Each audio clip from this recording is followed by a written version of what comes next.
wasn't a lineage all the way up as you aged out. Meaning, if you played Atari, played Pac-Man, looks like you kind of did it, and you grew out of the same kind of games. Versus gaming moving into, let's say, simulators to education to training, where you were always in a gaming-esque kind of environment, and you were then representing that persona.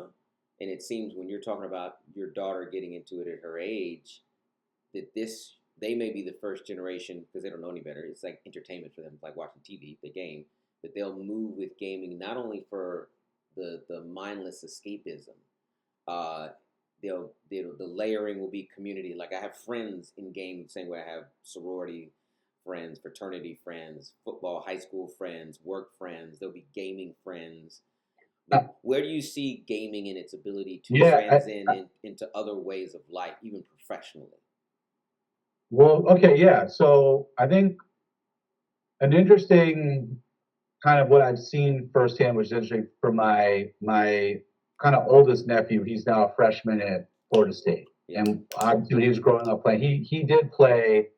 First, he played Minecraft, then it was other stuff. Then he got into like the other games, then Call of Duty, and then as he got older, he's like plays GTA, and he's always had his same group of friends. Obviously, some people play. He plays like NBA 2K with some group of guys, but then some of them don't play, so he plays GTA with others, and he's one that's kind of gone through and grown up with different sort of titles or engagement requirement to play those games as he's gotten older.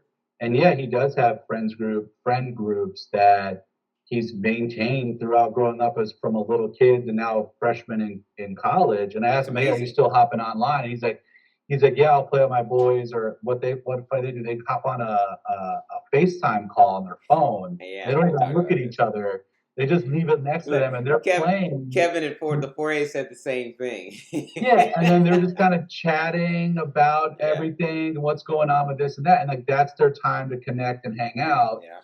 And it's funny because like it's almost was like, well, where that used to be our like let's get together and hang out. Now it's like let's get together and hang out, but we're gonna play, Fortnite or GTA or whatever. But then I'll chat on FaceTime and talk to each other. So that was interesting to me, and I think we're going to start seeing that be like sort of the everyday norm of how these kids essentially communicate, interact, maintain their friendships, so to speak.